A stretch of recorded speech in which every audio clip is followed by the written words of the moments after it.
Ben, Morgan Freeman, c'est ma voix, alors je peux pas imiter Morgan Freeman. Mais le Père Noël, oui, je vous souhaite à tous de bonnes fêtes de fin d'année. Et n'oubliez pas, restez masqués.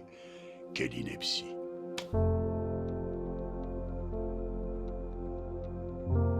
Ben, d'abord, je dis bonjour. Moi, je me présente comme un comédien, tout simplement. Ça fait bientôt 60 ans que je... Oui, puisque je... Oui, ça fait 60 ans que je suis comédien. J'ai commencé par du théâtre amateur, j'avais 16 ans. Puis à 17 ans et demi, je suis rentré à l'École nationale de théâtre de Strasbourg, une école toute nouvelle. Et puis après, la vie a déroulé ses années, ses expériences, ses contrats, ses succès ou ses insuccès, puis voilà. Eh bien, la formation, c'était, à l'époque en France, en 1960, il y avait deux ou trois grandes écoles. C'était Paris, avec le Conservatoire national, et l'École nationale de Strasbourg, qui était une école nouvelle qui enseignait selon la méthode Stanislavski ou Actors Studio, etc. C'était légèrement différent de l'enseignement qui était donné à Paris. Et c'était un cycle d'études de 3 années. Et à la suite de quoi, à la suite d'un concours, bien sûr, on allait faire nos premières armes dans des centres nationaux d'art dramatique qui étaient à leur naissance. Ils sont nés en 1957. Moi, j'étais en 60, 62, 63. Il y avait juste 7 centres nationaux de théâtre en France. Maintenant, il y en a près de 40. Vous voyez, c'est formidable. Et c'est là où j'ai appris mon métier et j'ai commencé à l'exercer. Bah, le doublage fait partie de la panoplie de nos activités. Nous, comédiens, nous avons une chance formidable, c'est qu'on peut faire du théâtre, du cinéma, de la radio, du doublage. On peut être mime, on peut faire la comédie musicale, tout dépend évidemment de la formation que l'on a reçue au départ. Mais tout naturellement, c'est d'abord le théâtre. Et je commençais à jouer à Paris et un jour on m'a dit mais dis donc pourquoi tu fais pas du doublage. Je dis ben moi je connais pas le doublage. Ben avec la voix que tu as tu devrais. Je dis bon ben d'accord. Alors j'ai été frappé aux portes. J'ai été voir des directeurs de doublage, des directeurs artistiques qui m'ont dit bah oui avec toi avec ta voix tu vas y arriver. Et puis j'ai assisté, j'ai commencé à dire quelques mots dans quelques films et je me suis dit mais j'y arriverai jamais parce que je n'avais pas la technique, puis j'avais pas la maturité. J'étais un tout jeune gamin, en fait. Hein. Il faut apprendre son métier. Et j'ai eu tellement peur, je dis j'y arriverai jamais, que j'ai abandonné. Et c'est seulement dans les années 72-73, donc 10 ans après, en gros, qu'à la suite de post-synchronisation de télé, on tournait beaucoup à l'époque pour la télévision française et on tournait en extérieur. Donc il y avait toujours des bruits, etc. etc. Et on se post-synchronisé en studio après. Et là, des directeurs artistiques me disaient, mais attends, mais tu vois, tu te boules très bien, tu as connu la technique, tu la ressens. Puis je lui dis, tiens, ben, je vais y aller. Et puis voilà, j'ai commencé comme ça. Parce qu'en fait, j'avais pris de l'assurance dans le métier, tout simplement. C'est une technique. Et il faut la digérer. Voilà. Puis après, se sentir libre. Mais on fait des choses passionnantes en doublage. Un violoncelliste, il a son appareil, il a son instrument. Appareil, quelle horreur. Il a son instrument, il joue avec. Et il s'entraîne 4 à 6 heures par jour. Hein. Bon, je ne parle pas de la pièce qu'il commence à travailler, mais simplement pour s'habituer, pour sa technique, si vous voulez. Mais nous, c'est à peu près la même chose. Quand vous jouez en plein air, devant 400 personnes dans un théâtre antique, ou 500 ou 600 personnes, la voix, il faut la projeter. Il n'est pas question d'avoir un micro. Dans les années 60, on n'avait pas de micro. Mais on arrivait à se faire entendre. Donc c'est une technique vocale. La technique vocale, elle repose sur la capacité de bien respirer, d'être d'abord physiquement en forme, bien évidemment, et puis de jouer avec sa voix. C'est un jeu, on joue avec nous-mêmes, vous savez, quand on est comédien, en fait. Nous sommes notre propre instrument.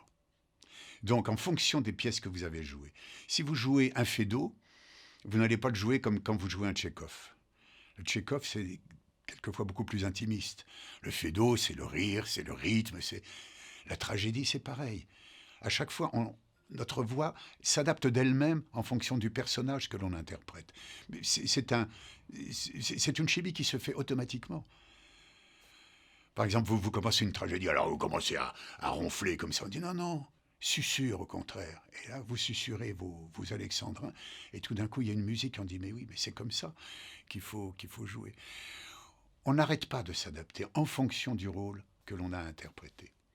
Donc il faut être maître de son instrument. C'est pourquoi je parlais du violoncelliste tout à l'heure, ou de la pianiste. Notre métier, le métier le plus... Je vais peut-être m'attirer les foudres de quelques camarades, mais regardez les danseurs. Ils n'arrêtent pas de s'entraîner.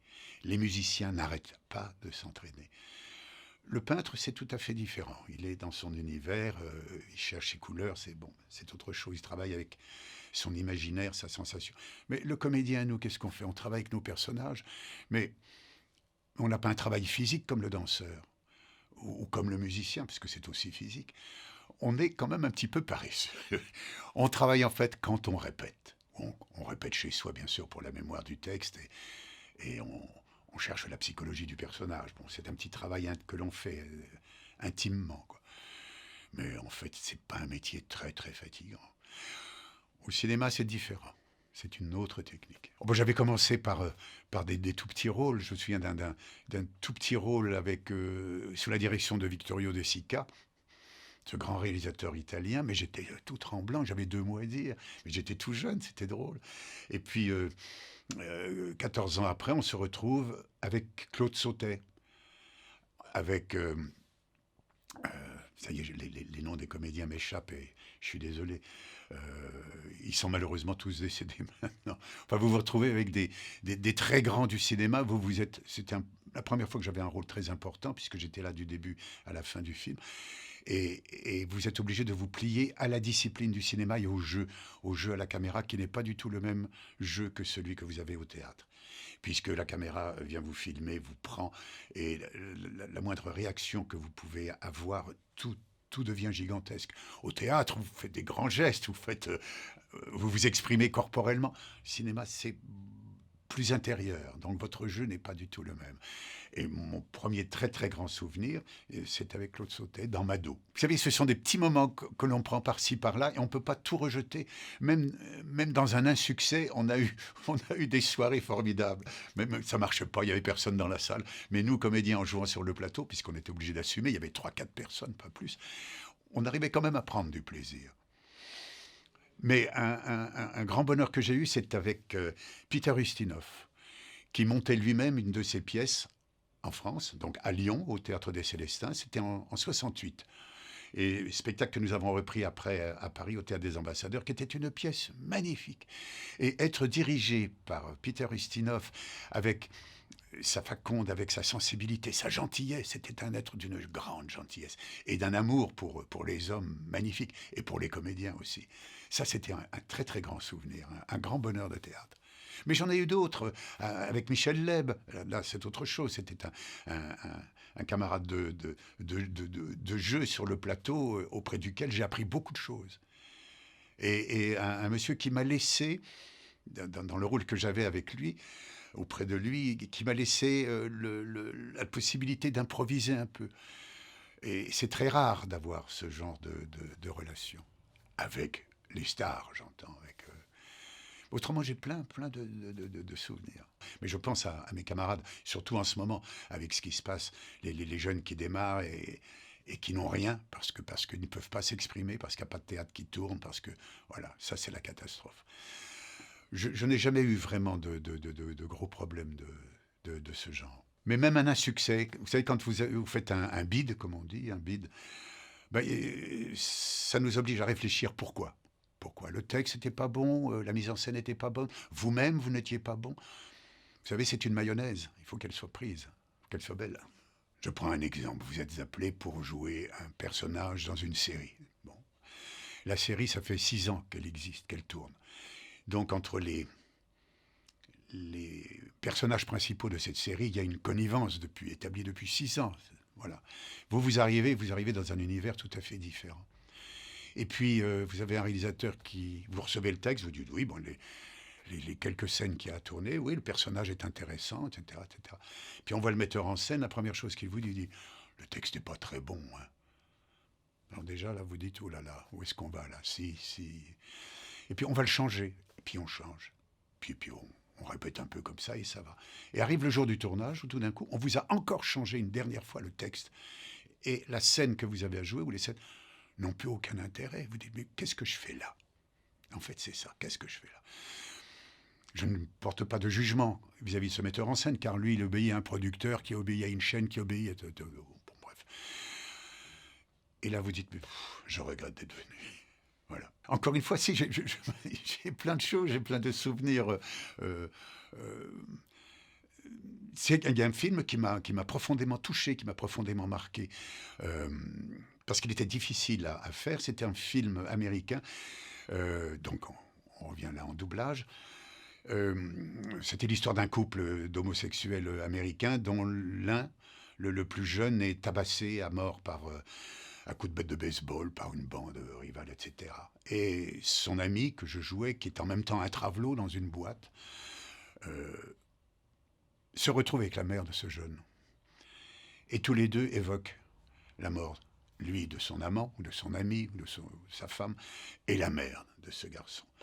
Et on a commencé à enregistrer et à doubler. Je vous assure que dans les dialogues, dans la situation qu'il y avait à jouer, à exprimer, on chialait à la fin des séquences. Pourquoi? Parce que tout d'un coup, on oublie la comédie, on oublie le cinéma, tout ça, les flonflons, et on tombe sur un exemple de la réalité, de ce qui se passe dans le monde. Et on passe à côté très souvent, sans y réfléchir. Et là, le fait de doubler et d'être dans la peau de ces personnages-là, on s'est dit, mon Dieu, mais d'abord, tous les amours sont beaux ou sont belles. Hein. Parlons comme en l'ancien temps, les belles amours. Elles sont véritables, véridiques, et on doit les respecter. Et ce sont un petit peu des rappels que la vie nous impose à ce moment-là dans notre réflexion. Et là, je suis sorti de ce doublage. J'avais bien sûr déjà un regard complètement normal par rapport à ces situations, mais tout d'un coup, c'était comme un « n'oublie pas ». N'oublie pas, tous les hommes et les femmes vivent des amours extraordinaires, quels qu'ils soient. Et quand un couple se sépare, les mots d'amour sont les mêmes. Voilà. Donc ça, c'est quelque chose qui m'a frappé. Et je donne ça assez souvent en exemple quand je vais dans des conventions et on me pose des questions, disant « Qu'est-ce qui vous a un jour le plus marqué ?» Je fais souvent j'ai souvent cette référence parce que je la trouve... Elle parle à tout le monde. On n'est pas que des gugus. On est aussi des êtres humains qui avons notre sensibilité et notre regard sur le monde. Et grâce au truchement du doublage par moments, hop, on replonge dans la réalité. Et on oublie un petit peu le côté superficiel qu'on peut trouver dans notre profession.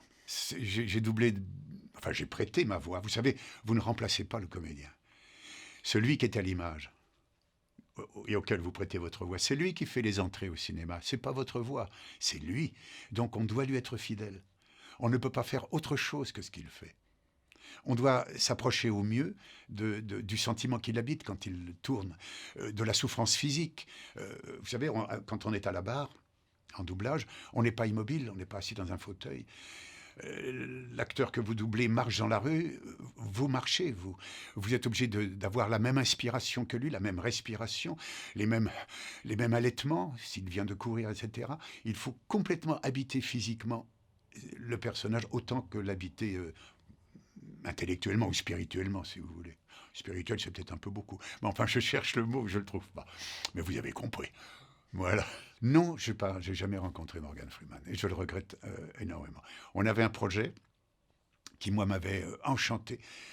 C'était de participer aux festivités du débarquement en Normandie, où, avec l'orchestre philharmonique d'Amsterdam, un énorme écran et la mer, le soir des débarquements, projection d'un film sur le débarquement, et Morgan Freeman en américain et moi en français, qui faisions simultanément, l'un après l'autre, les commentaires. Et on devait se retrouver à Amsterdam pour répéter. Et puis jouer pendant 2-3 représentations à Romanche, vous vous rendez compte, à Omaha Beach. Et puis ça s'est pas fait. Je crois qu'il a décliné, c'était peut-être beaucoup aussi. Peut-être que son cachet était trop pour le producteur hollandais, j'en sais rien. Mais ça a été une grande déception. Mais en même temps, j'avais la trouille.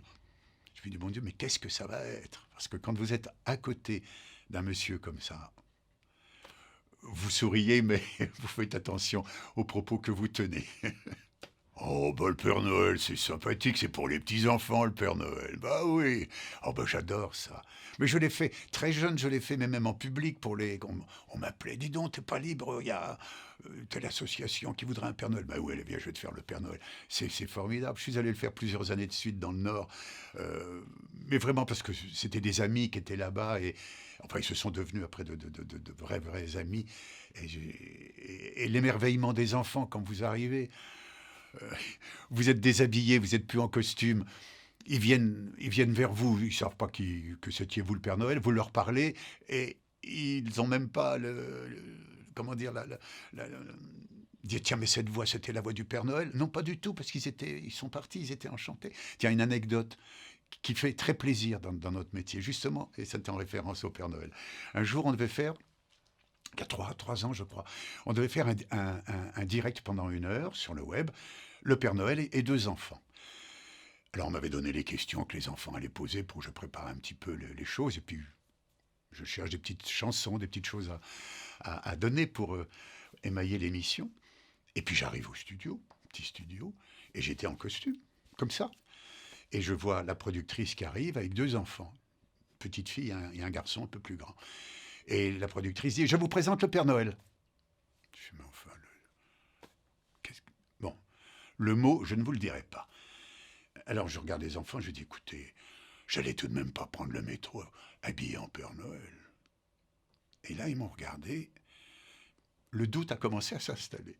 Et je vous jure qu'à la fin de l'émission, alors que le grand, qui devait avoir 6 ans, bon, la petite 4 ans, elle était émerveillée.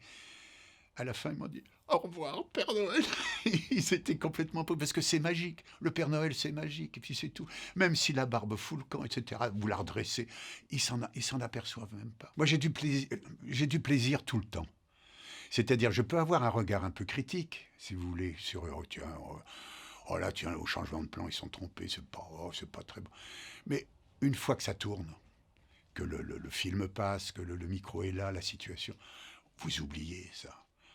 Donc, pour moi, que le téléphone sonne déjà chez moi. J'ai 78 ans, le téléphone sonne tous les jours. C'est du bonheur. Je ne vais pas chercher à savoir avec qui, oui, comment, combien, alors c'est quoi, oui, ça me plaît pas. C'est du bonheur.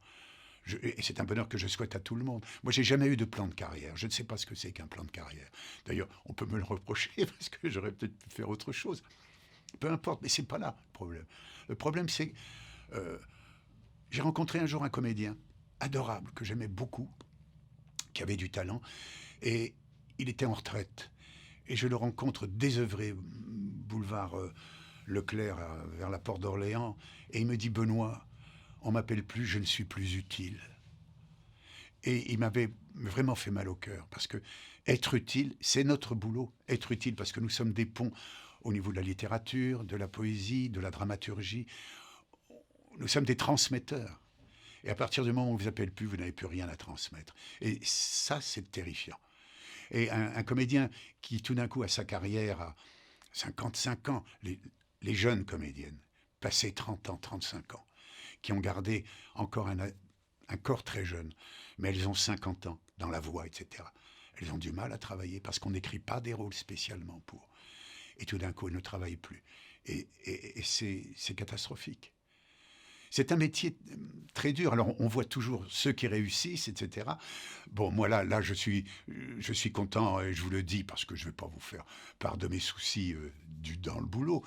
Euh, c'est du bonheur. C'est du bonheur de travailler. Voilà. Petite chose, grande chose. Si on n'y a plus de passion, alors faites un autre métier. Autrement, on ne peut pas tricher tout le temps. Et puis, n'oublions pas que nous sommes là pour le spectateur. On n'est pas là pour exprimer nos problèmes en scène et arriver le dos voûté comme des comédiens qui sont déjà malheureux. Moi, j'avais un professeur qui disait « Tu laisses tes chaussettes au vestiaire ». C'est-à-dire, tu laisses ta vie privée au vestiaire, tu mets ton costume de personnage et tu rentres en scène. Parce que c'est le public qui compte. Il a payé. Il a payé quelquefois pour voir quelqu'un qu'il ne connaît pas. Vous ne pouvez pas le décevoir. Ça ne veut pas dire qu'il faille baisser culotte pour le faire rire. Non, il faut être malin. C'est autre chose. Mais voyez, moi, c'est la démarche. On est là pour le spectateur pour lui faire passer de la poésie ou de la réflexion, si c'est une pièce à caractère social et qui sont pièces qui sont nécessaires aussi pour réfléchir, etc. Voilà, je suis bavard, hein, c'est terrifiant. Le doubleur, c'est la société qui fait le doublage. Un comédien qui fait du doublage, comme un comédien qui fait de la comédie musicale, comme un comédien qui est mime, d'accord, ok. Parce que doubleur, c'est très péjoratif, mais vous ne le saviez pas. On a dû peut-être vous le dire, vous l'avez oublié, mais non, mais c'est pas grave. Ah non, c'est un comédien qui fait du doublage, qui prête sa voix. Enfin, il la prête pas parce qu'elle est payée quand même. Faut pas exagérer. Voilà. Euh, Mais non, je leur trouve tous quelque chose d'intéressant, ces personnages. Si vous ne trouvez pas quelque chose d'intéressant dans le personnage que vous avez à doubler, le doublez pas, vous allez être mauvais. Ou vous allez le rendre mauvais en version française. Il faut bien écouter la version anglaise, américaine. Je ne vous dis pas japonais, c'est horrible. Hein. D'ailleurs, c'est très difficile de doubler des films asiatiques, enfin, de Chine ou du Japon, parce que comme aussi certaines productions suédoises ou norvégiennes. Parce que la façon d'articuler les bouches, les mots, la dureté même. Quelquefois, les Japonais, quand ils se disent « je t'aime », ils s'engueulent en fait. Ça, vous pouvez très difficilement faire ça en français. Voilà. Non, donc, pour revenir à votre question, on peut être critique du personnage dans ce qu'il fait dans la séquence qu'il joue, si c'est une ordure, si c'est ceci. Mais c'est tout. Mais on doit être ce qu'il fait. Et on doit le rendre. Et on doit être sincère. Après, on dit, voilà, basta, quelle ordure ce mec. Mais je me suis bien amusé à le faire. J'ai fait une belle ordure. Voilà. Puis c'est tout. Autrement, si on commence à porter un jugement, on ne le fait pas. On dit, oh, ben non, je ne veux pas faire ce personnage. Bon, ben alors tu t'en vas, vieux. Puis c'est tout. Tu ne le fais pas. Vous savez, je crois, ce que je trouve d'extraordinaire chez les comédiens ou les comédiennes, c'est à la fois ce mélange c'est ce désir de donner. C'est un métier aussi très charnel, c'est-à-dire on se touche, Il y a en même temps une naïveté extraordinaire. Il y a une générosité et une grande naïveté. Je trouve ça particulier à notre métier. Je prends un exemple qui va peut-être vous faire sourire. Un boulanger qui est de mauvaise humeur, qui est acariâtre, qui a mal au foie, il ne peut pas faire du bon pain. C'est tout. Un comédien, même pour jouer un personnage horrible, pour jouer une tragédie, pour jouer une comédie, si il n'a pas ce désir généreux de donner, et non pas de se regarder jouer, car ça existe. Le comédien qui dit « moi je joue pour me chercher moi, me trouver moi ». Non, non, tu es là pour jouer le personnage qu'un auteur a créé.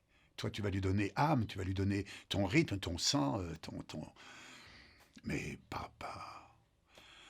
Tu ne te sers pas de ce personnage pour résoudre tes propres problèmes existentiels. J'ai tourné avec Piccoli, avec Dutronc, avec Ottavia Piccolo, avec... ça y est, son nom m'échappe, il vient de décéder malheureusement dernièrement. En ce moment, c'est terrifiant. Hein. Bon, on est là, on les admire, on les écoute. Non, là, je ne peux pas vous dire c'est un tel que je préfère. Non, c'est ma naïveté. C'est bien sûr, je vais vous dire que le plus beau, c'est Morgan Freeman dans Les Évadés.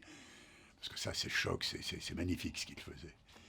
D'humanité, c'était extraordinaire. C'était le premier film auquel j'ai prêté ma voix. Vraiment un grand personnage, quoi. Et depuis, il m'a quasiment jamais quitté. 3 ou 4 fois, je ne l'ai pas doublé, je ne sais pas pourquoi, mais c'est pas grave. C'est peut-être lui que j'admire le plus, mais c'est normal parce que j'ai une liaison affective avec lui. Parce que je le vois vieillir. Un jour, au studio de dubbing, les grands studios qui sont dans la plaine Saint-Denis, un grand écran de 15 mètres sur 20, enfin bon, bref, très écran géant, je vois son visage, le visage de Morgan Freeman. Puis je regarde, je dis, oh là là, il a vieilli. On voyait des petits points de peau blanche sur sa peau légèrement hâlée. On voit les rides, on voit le...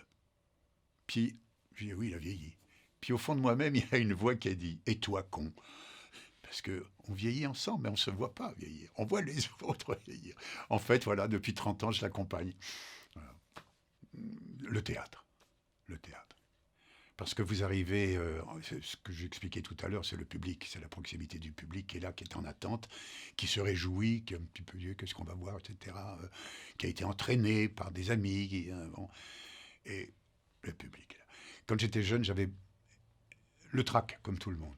Là, maintenant, je n'ai que de l'appréhension. Petite appréhension avant de rentrer en scène.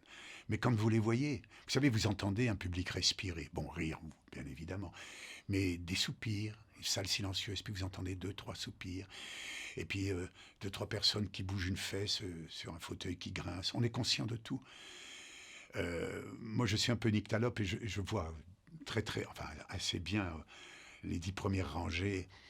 Je vois les visages et quand je vois des visages souriants, attentifs, etc., j'ai putain, mais quel bonheur. Mais j'ai fait Bavard, il y a très longtemps. J'ai fait, je ne sais, dans Le Roi Lion, j'ai fait Zeus, j'ai fait comment il s'appelle, Balou aussi. J'en ai fait plein des dessins animés. Et je continue encore à en faire. Il y a 15 jours, il y a 3 semaines. Ah non, c'était juste avant. Il y a 2 mois. Il y a 2 mois, j'en ai fait un qui était magnifique. C'était pas une tortue, non, c'était pas une tortue. Enfin, un personnage un peu bizarre, mi-tortue, mi-salamandre, enfin bon, bref. Et c'était adorable à faire. Et la semaine prochaine, j'en ai un autre pour un dessin animé, mais français. Et là, je crois que c'est une cigale, une grosse cigale, il joue comme ça, bon, bref. Est-ce que vous avez des projets à venir? Ben, les projets, oui, c'est bon, déjà de me refaire une santé, hein, parce que j'ai eu des petits soucis. J'ai un spectacle japonais. C'est une histoire. J'aime beaucoup la littérature japonaise, enfin nippone. Et un jour, je suis tombé sur l'histoire d'un meurtre, le meurtre d'un samouraï. Et je me suis dit, mais ça, je vais le faire. Il y a 7 personnages que je joue tout seul, c'est-à-dire le bûcheron qui a découvert le cadavre, c'est-à-dire le moine qui a dit oui, j'ai vu ce monsieur que vous avez trouvé mort ce matin, je l'ai rencontré hier, il était avec une femme. Enfin, tout un tas de personnages qui viennent apporter leur témoignage sur ce samouraï. Il y a l'homme qui a arrêté le bandit qui a tué ce samouraï. Il y a la femme du samouraï. Il y a la belle-mère du samouraï. Vous voyez, c'était formidable. Et je joue tous ces personnages. Et à la fin, le dernier témoin, c'est le samouraï qui dit « Voilà comment ça s'est passé ». Et sa version fait qu'à la fin, on dit « Mais qui l'a tué ?» Et le but, au bout de 45-50 minutes, car ça dure 45 minutes, 50, c'est de dire au spectateur « Bon, alors, qui ?» Et là, ça part. Chacun, on s'aperçoit que les gens, enfin les spectateurs, ont une perception tout à fait différente les uns des autres. Quelquefois, c'est assez proche. Mais c'est comme quand vous êtes témoin d'un accident dans la rue, prenez les 3 personnes qui étaient à côté de vous, ils n'auront pas vu le même accident, ils n'auront pas vu la même cause. Ils auront vu les mêmes effets, mais pas la même cause. Et c'est ça qui est passionnant. Et quelquefois, le débat dure plus d'une demi-heure. On dit, attendez, arrêtez. Il faut arrêter. Voilà. Ça, alors ça, ce spectacle, je l'avais déjà donné l'année dernière. Et là, je vais certainement le reprendre à partir de février. Mais ça demande une forme physique aussi solide. Et puis j'aime beaucoup la troupe. L'école que j'ai faite en 1960 comment dire, nous instruisait un petit peu dans ce sens-là. La troupe avant tout. Et malheureusement, l'esprit de troupe, maintenant, je ne dis pas que ça n'existe plus, ce serait faire affront à mes camarades, mais il n'y a plus dans ces centres nationaux de théâtre, il n'y a plus de troupe permanente de 20 comédiens qui, engagés à l'année, jouaient 3 spectacles, donc ils répétaient à chaque fois, ils ne se quittaient jamais. Et c'était ça la troupe. Maintenant, la troupe, elle est constituée de comédiens qu'on fait venir comme ça, de droite à gauche, et puis une fois que le spectacle est joué, hop, au revoir, ils repartent. On ne les voit plus. Et il ne reste plus que 2 ou 3 comédiens sur place, et il n'y a plus de troupe. Donc c'est-à-dire ce groupe chaleureux, où il y a des bagarres, il y a des tensions, il y a de l'affection, et au moment de lever le rideau, il y a un spectacle qui sort et c'est magnifique. C'est la complicité entre les êtres qui est importante. Morgan Freeman, c'est ma voix, alors je peux pas imiter Morgan Freeman. Mais le Père Noël, oui, je vous souhaite à tous de bonnes fêtes de fin d'année. Et n'oubliez pas, restez masqués. Quelle ineptie.